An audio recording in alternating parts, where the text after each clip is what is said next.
Ой,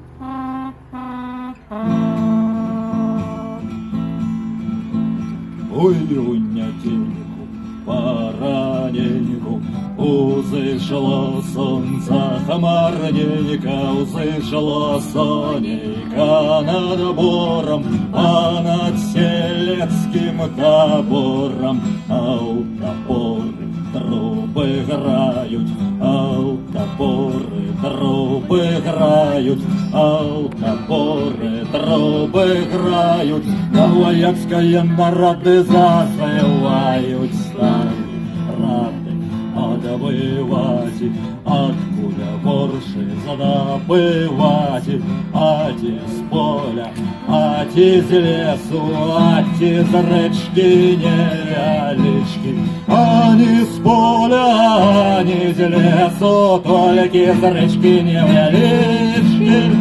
Ані з поля, ані з лесу, тільки з речки невелички.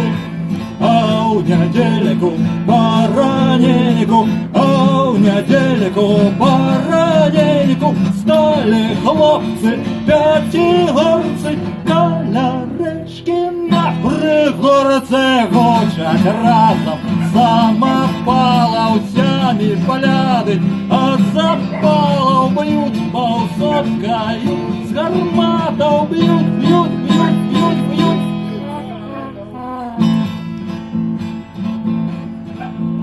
Москва стала на ракаті, місто Воршу покидати, а як з Ворши утекали, речку невеличку проклинали. Подайте, речка, 100 лет висихала, як наша слава тут так і пропала.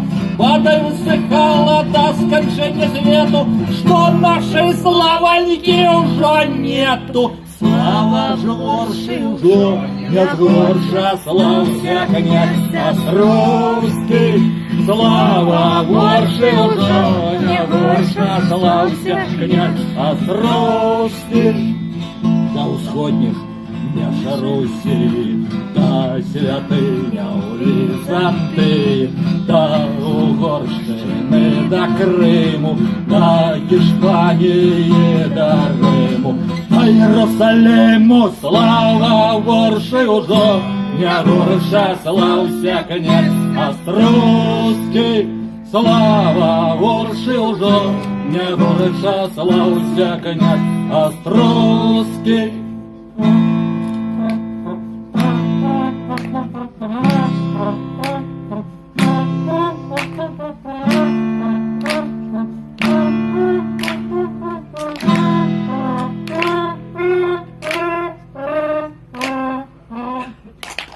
Ah